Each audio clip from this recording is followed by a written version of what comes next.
Nah, akidah Mujassimah ini sama dengan akidahnya Zionis. Siapa Zionis? Yahudi. Kata Yahudi, Tuhan itu mirip seorang laki-laki yang sudah tua. Rambut dan jenggotnya dah putih semua, tingginya 30 meter. Bedanya, Tuhannya Yahudi lebih tua daripada Tuhannya Wahabi. Makanya Wahabi dilarang membantu Israel. Dilarang melawan Israel, membantu Hamas gak boleh Wahabi. Mengapa? Karena adiknya. Itu Mujassimah namanya ya, Mujassimah. Kita ini Ahlus Sunnah wal Jamaah. Makanya tuan-tuan yang mungkin kenapa Arab Saudi tidak berangkat ke Palestina? Ya, ini orang-orang yang tidak paham militer, orang yang tidak paham politik, cuman jadi pengamat politik. Itu masalahnya. Ini banyak pengamat yang perlu diamati lagi. Ya. Dari mana mereka datang? Dari Yaman, tadi sudah Syiah. Masuk dari Syam melalui orang Syiah. Dan mereka sengaja menarik Arab Saudi untuk masuk ke kancah ini supaya digulai di sana. Kau masuk kancah? Kalau masuk kancah, digulai. Nah, habis itu nanti menjerit Arab Saudi minta bantuan negara-negara Islam, semuanya angkat tangan. Kami tidak. Jelas? Jelas? Tidak tahu ya. Dulu ketika Irak menginvasi Kuwait, yang mengharuskan Arab Saudi harus bantu Kuwait karena bertolaknya serangan mengembalikan kota Riyadh dari Kuwait. Dulu kan direbut Riyadh oleh orang-orang pendukung Turki dan Mesir. Akhirnya mereka bertolak mengembalikan kota. Kalau kitanya Bandung Lautan Api ya. Assalamualaikum warahmatullahi wabarakatuh. Alhamdulillah. Wassalatu wassalamu ala rasulillah. Allahumma sholli ala Muhammad wa ala ali Muhammad. Teman-teman yang dirahmati Allah Subhanahu wa Ta'ala, dukung channel ini dengan like, share, dan subscribe agar dapat menerima notifikasi setiap kali ada video terbaru yang kami upload. Untuk yang sudah subscribe, kami ucapkan jazakumullahu khairan katsiran. Teman-teman yang dirahmati Allah Subhanahu wa Ta'ala, dalam sebuah pernyataan, Idrus Ramli menyatakan bahwa akidah Wahabi Mujassimah ini mirip dengan keyakinan Zionis Yahudi yang menggambarkan Tuhan seperti seorang pria tua dengan rambut dan jenggot putih serta tinggi sekitar 30 meter. Ia menambahkan bahwa perbedaan utama antara Tuhan versi Zionis Yahudi dan Wahabi adalah usia, di mana Tuhan Zionis dianggap lebih tua. Idrus Ramli mengaitkan hal ini dengan larangan Wahabi dalam membantu atau melawan Israel serta Hamas, karena akidah Mujassimah yang dianggap sejalan dengan Zionis. Subhanallah, sungguh luar biasa syubhat singa aswaja yang dituduhkan terhadap negara kelahiran Nabi Shallallahu Alaihi Wasallam. Pada video yang kita bagikan kali ini, kita dengarkan penjelasan dari guru kita Ustadz Dasman Yahya Ma'ali Hafizahullah. Kita simak videonya sampai selesai. فبأي آلاء ربكما تكذبان. Jazirah Arab. Sekarang di situ ada negara Yordania, ada negara Palestina, semoga Allah bebaskan dari cengkraman Yahudi. Kemudian ada Syria, semoga dibebaskan dari orang Syiah Rafidah, Nusairiyah. Kemudian Lebanon, semoga juga dibebaskan dari orang-orang Syiah. Wah, semuanya, ya Allah Subhanallah, berbahaya sekali rupanya ya. Di utara itu semuanya banyak orang Syiah, termasuk Palestina sendiri ingin dikuasai oleh Syiah. Untuk membebaskan Palestina tidak, bukan membebaskan Masjid Al-Aqsa, bukan, tapi untuk kekuasaan politisnya. Nah, mereka tidak yakin Masjid Al-Aqsa itu di Palestina. Baitul Maqdisnya orang Syiah itu di langit, bukan di bumi. Jadi kalau ada yang berharap Syiah akan membebaskan Palestina, Baitul Maqdis, berarti dia mimpi di siang bolong. Ini ketidaktahuan, kalau tidak mau dikatakan kejahilan yang dipelihara. Ini kalau banyak tokoh yang tak paham ini. Masalah tokoh, ya, kalau dihilangkan hanya di tokoh. Allah musta'an. Ma'asyiral kiram dirahmati Allah.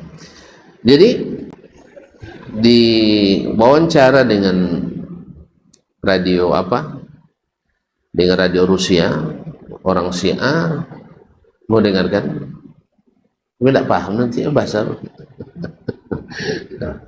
Dia bicara kapan hendak menyerang Israel. Dia bahasanya tunggu dulu Orang Palestina dihabisi dulu, dah habis dulu baru serang. Dari mana Anda akan menyerang? Mereka bilang dari Yaman. Yaman kan tidak punya perbatasan langsung dengan Israel. Ternyata tujuannya bukan Yaman, menghancurkan Arab Saudi. Mau dengarkan? Hah? Enggak paham juga, nantilah selesai kajian. Mau yang ada mau dengar nanti kita dengarkan. Nah, jadi kaum muslimin dan muslimat dirahmati Allah. Jadi tujuan mereka ke Yaman bukan untuk membela Palestina, tapi untuk menyerang Arab Saudi.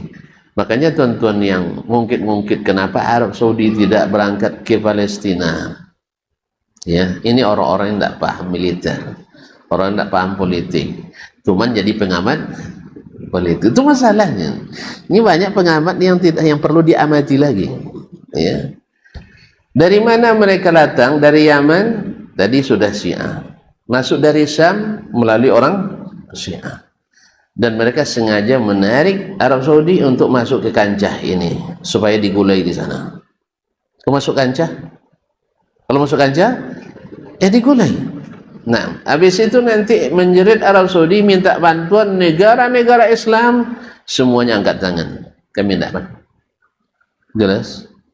Jelas? Tidak tahu ya. Dulu ketika Irak menginvasi Kuwait, yang mengharuskan Arab Saudi harus bantu Kuwait karena bertolaknya serangan mengembalikan kota Riyadh dari Kuwait. Dulu kan direbut Riyadh oleh orang-orang pendukung Turki dan Mesir. Akhirnya mereka bertolak mengembalikan kota. Kalau kitanya Bandung Lautan Api ya. Lebih kurang begitu. Jadi mereka, tapi bukan lautan api. Ini juga harus perlu ditonton catat dengan baik ya, sebab orang sering membuat memframing buruknya Wahabi itu haus darah kata mereka. Padahal dalam 60 tahun 40 peperangan, yang meninggal dalam 40 peperangan itu hanya lebih kurang 4.500 orang. Seperti disebutkan oleh Muqaddam dalam Inwanul Majd di Tarikh Najd. 4.400 banyak. 40 peperangan banyak. Dalam 60 tahun banyak. 4.400 sedikit dia. Antum hitungnya rupiah apa dolar? Sedikit. Nah, sedikit. Bandingkan dengan peperangan yang dilakukan oleh Syiah misalnya, yang membunuh dalam sepekan tidak sampai di dalam Masjidil Haram, orang sedang ihram 35.000 orang. Jadi Syiah yang haus darah, Wahabi yang tertuduh. Sah? Lagi pula yang dilakukan ni, yang sering keluar-keluar ni saudara-saudara kita dari Asy'ariyah, sah? Al-Asy'ariyah wal Maturidiyah. Hati-hati dengan Wahabi itu, nanti kalau mereka berkuasa ini. Ya akhi, antum kalau tidak punya dalil jangan memfitnah, gitu ya. Orang kalau dengar begini takut orang, teroris sedihnya, sah? Sebenarnya tidak payah. Ada tuan-tuan punya orang tua pergi haji sekarang? Tidak ada di ujung batu orang naik haji. Tidak ada. Subhanallah, kalau saya tahu bisa pindah kuota ke sini kemarin. Daftar di sini. Tidak ada orang Jumat haji. Ada. Nah, coba tanya, telepon mereka, ketakutan atau aman di sana? Tapi masih banyak juga orang-orang hebat, orang pintar, yang gelar doktor, yang gelar LC, yang percaya juga isu-isu dusta ini. Yang melariskan dokter LC pula kan sebagiannya. Jadi memang gara-gara hati yang buta, mata tak bisa melihat lagi yang nyata. Nah, jadi karena mereka selalu menggaung-gaungkan seperti itu, saya katakan Imam Asy'ariyah Ibnu Tumar di Maroko dulu dalam 7 peperangan dalam rentang waktu 9 tahun, seperti disebutkan oleh Imam Az-Zahabi dalam Tarikhul Islam, itu menghabisi Ahlus Sunnah 200.000 orang. Mana yang banyak 200.000 sampai ibu mati? Kok lambat tuh ngitungnya saya? 200.000 berapa nolnya? Gitu aja kok repot ya. Nah, 200.000 nolnya berapa? 5. Kalau 4.500 nolnya berapa? 2. Mana yang banyak 5 daripada 2? Tapi kan itu nol, Ustaz. Nol kan tidak ada nilainya. Kalau nol taruh depan tidak ada nilai, tapi nol di belakang banyak nilai. Makanya nol jangan taruh di depan. Jadi mana yang bagian-bagian nol jangan di depan, belakang aja. Kalau di depan tidak ada nilai. Jadi mana yang kosong-kosong, ya akalnya jangan taruh depan, nanti tidak bernilai kita. Tapi kalau yang berisi-berisi taruh depan, 1 aja depan dah lumayan tuh, sah? Apalagi kalau 9 di depan. Masya Allah, dikasih 0,5 sudah 900.000. Jadi 200.000 dalam 7 tahun, dalam 9 tahun 7 peperangan. Habis itu yang salah tetap Wahabi. Yang dalam 40 peperangan korbannya hanya 4.500. Nanti cari-cari alasan. Ini alasan agama, ini alasan politik. Apapun alasan, nak politik, nak agama, Anda kejam. Sah? Sah ya? Apapun alasannya, nak alasan politis, nak alasan agamis, Anda pembunuh. Sah? Oleh sebab itu jangan diangkat-angkat juga kasus yang fitnah-fitnah seperti ini. Takut kita umat Islam jadinya, sah? Orang nak ngaji takut, oh itu jangan ngaji semua Wahabi itu, haus darah. Dah berapa orang yang mati di sini? Hah? Sudah berapa orang yang diusir dari sini? Enggak ada kan? Oh kaji itu haram semua tuh, tidak ada yang halal. Sejak tadi belum ada, kita bilang haram satu. Jadi kadang-kadang fitnah-fitnah. Begitulah tuan-tuan. Orang kalau tidak punya dalil, tidak punya hujah, selalu datang fitnah. Ini kalau punya dalil, tidak perlu kita fitnah lagi. Ini yang benar, ini dalil, selesai. Nah, makanya Syekh, mananya banyak 4.500? 40 peperangan. Ini 200.000, 7 peperangan. Mana yang haus darah?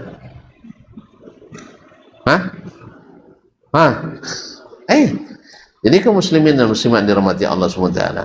Jadi oleh sebab itu yang seperti ini jangan diungkit-ungkit sebenarnya, supaya masyarakat tidak takut mengaji. Ya terserah nak ngaji dengan antum, nak ngaji dengan kita, tidak ada masalah. Yang penting ngaji kan. Nah, cuman dengan ilmu, bukan dengan fitnah. Jelas? Teman-teman yang dirahmati Allah Subhanahu wa Ta'ala, Ustadz Dasman Yahya Ma'ali dalam ceramahnya menyoroti situasi di Jazirah Arab, khususnya mengenai ancaman yang dihadapi negara-negara seperti Yordania, Palestina, Suriah, dan Lebanon.